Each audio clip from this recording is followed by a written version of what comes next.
জাতীয় ঈদগাহে অনুষ্ঠিত হয়েছে পবিত্র ঈদুল আজহার প্রধান জামাত। সকাল 7:30টায় অনুষ্ঠিত ঈদ জামায়াতে হাজারো মুসল্লির সাথে অংশ নেন প্রধান উপদেষ্টা প্রফেসর ডক্টর মোহাম্মদ ইউনুস, উপদেষ্টা পরিষদের সদস্যবৃন্দ সহ নানা শ্রেণী পেশার মানুষ।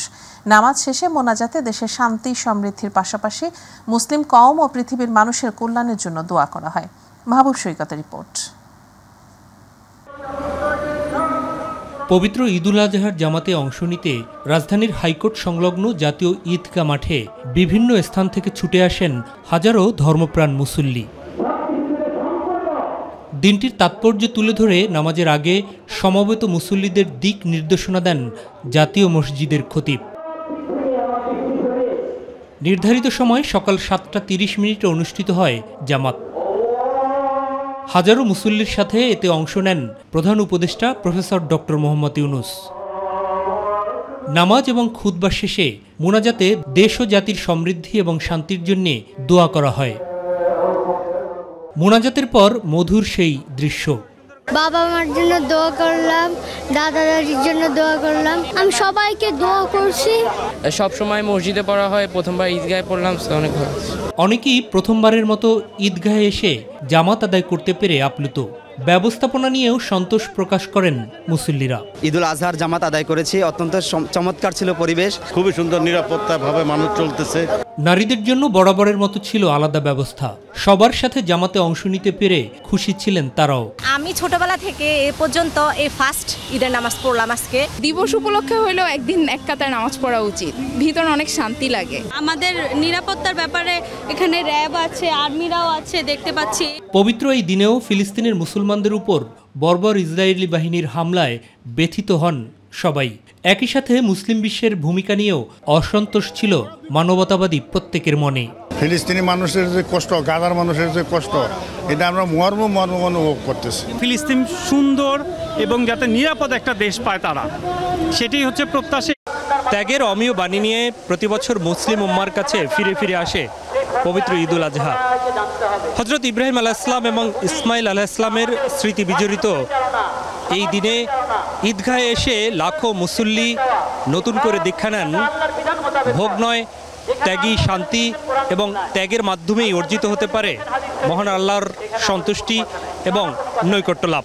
ঈদুল আজহার শিক্ষায় সমাজ গড়ে তোলার প্রত্যয় ছিল ঈদ জামাতে আগত সকল মুসল্লির। একসাথে এক কাতারে নামাজ পড়লাম। এই হিংসা বিদ্বেষ এইসব বাদ দিয়ে জনগণের জন্য, মানুষের জন্য চিন্তা ভাবনা করতে। মাহবুব সৈকত, মাই টিভি, ঢাকা। পবিত্র ঈদুল আজহা উপলক্ষে জাতীয় মসজিদ বায়তুল মোকাররমে 5টি জামায়াত অনুষ্ঠিত হয়েছে। প্রথম জামায়াত অনুষ্ঠিত হয় সকাল 7টায়, এরপর দ্বিতীয় জামাত 8টায়, তৃতীয় জামাত 9টায় এবং চতুর্থ জামায়াত অনুষ্ঠিত হয় সকাল 10টায়। সবশেষ জামায়াত সকাল 11:45টায় অনুষ্ঠিত হয়। নামাজ শেষে সর্বশক্তিমান আল্লাহর দরবারে কোরবানি কবুল করে নেয়ার ফরিয়াদ করেন মুসলমানরা। মোনার হোসেনের ক্যামেরায় ইউসুফ আলী রিপোর্ট। মুসলমানদের দ্বিতীয় বৃহত্তম ধর্মীয় উৎসব পবিত্র ঈদুল আজহার জামাতে অংশ নিতে বিভিন্ন বয়সের মুসল্লিদের ঢল নামে জাতীয় মসজিদ বায়তুল মোকাররমের দিকে। নামাজের আগে কোরবানির নিয়মকানুন সম্পর্কে দিক নির্দেশনা দেন ইমাম। অতিরিক্ত 6 তাকবীরে ইমামের পেছনে ঈদের নামাজ আদায় করেন ধর্মপ্রাণ মুসল্লিরা। নামাজের পর খুতবার মাধ্যমে ঈদুল আজহার গুরুত্ব ও তাৎপর্য তুলে ধরা হয়। নামাজ শেষে অশ্রুসিক্ত কণ্ঠে আমিন আমিন ধ্বনিতে আল্লাহর দরবারে মনের অভিব্যক্তি তুলে ধরেন মুসল্লিরা। কুরবানি কবুল করে নিতে মহান রবের দরবারে ফরিয়াদ জানান বিভিন্ন বয়সের ধর্মপ্রাণ মুসলমান।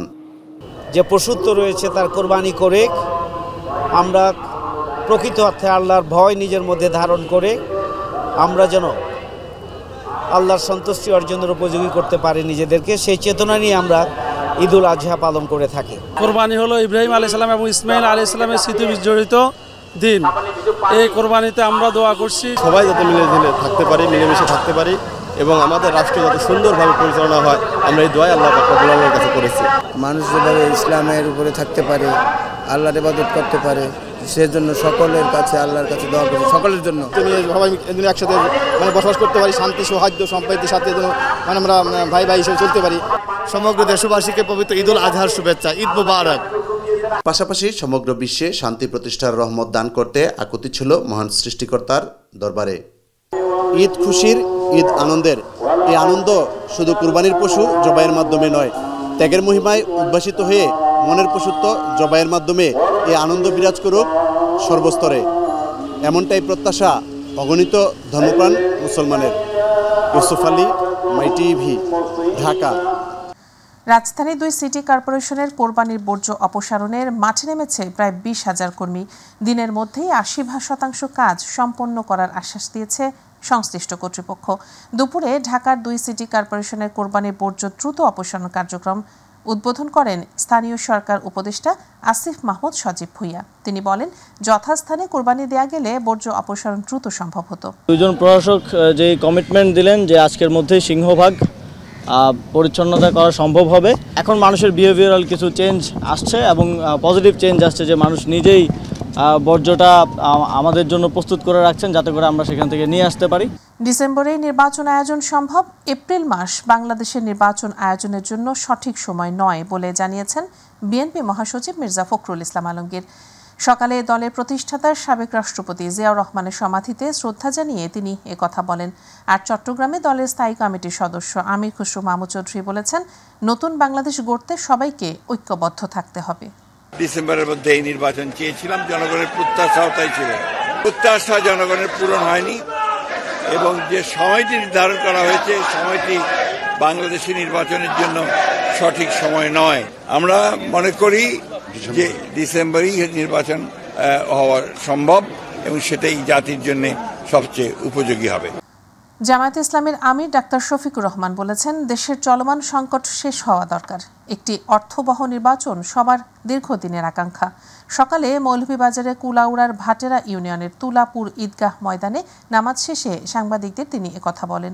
সুষ্ঠু নির্বাচনের জন্য সংস্কার হতে হবে, বিচার দৃশ্যমান হতে হবে, জুলাই ঘোষণা হবে উল্লেখ করে তিনি বলেন, জাতি যেন তেন নির্বাচন চায় না। সরকার চাইলে জামায়াতে ইসলামী সর্বাত্মক সহযোগিতা করতে প্রস্তুত। তারপরে জুলাই যেটা ঘোষণা সেটা হবে। এরপরে নির্বাচনের সমতল মাঠ, সবার জন্য সমান মাঠ তৈরি করতে হবে। উনি ঘোষণা দিয়েছেন একটা তারিখের, কিন্তু এই সুযোগগুলো সৃষ্টি না করলে একটা অর্থবহ নির্বাচন হবে না। আর জাতি যেন তেন কোনো নির্বাচন চায় না। তো উনি যেহেতু কথা দিয়েছেন, আমরা আশা রাখতে চাই যে উনি এটা বাস্তবায়ন করবেন। আমরা আমাদের দলের পক্ষ থেকে এই লক্ষ্য অর্জনে তিনি কোনো সহযোগিতা চাইলে অবশ্যই আমরা সর্বাত্মক সহযোগিতা করব। সেই সাথে আমরা অপরাপর দল এবং দেশবাসীকে আহ্বান জানাই যে আসুন একটা সুষ্ঠু নির্বাচনের পথে আমরা এগিয়ে যাই এবং আল্লাহ আমাদের দেশের উপর শান্তির ফয়সালা দান করুন। আল্লাহ আমাদের দেশকে একটা সঠিক রাস্তায় উঠার তৌফিক দান করুন।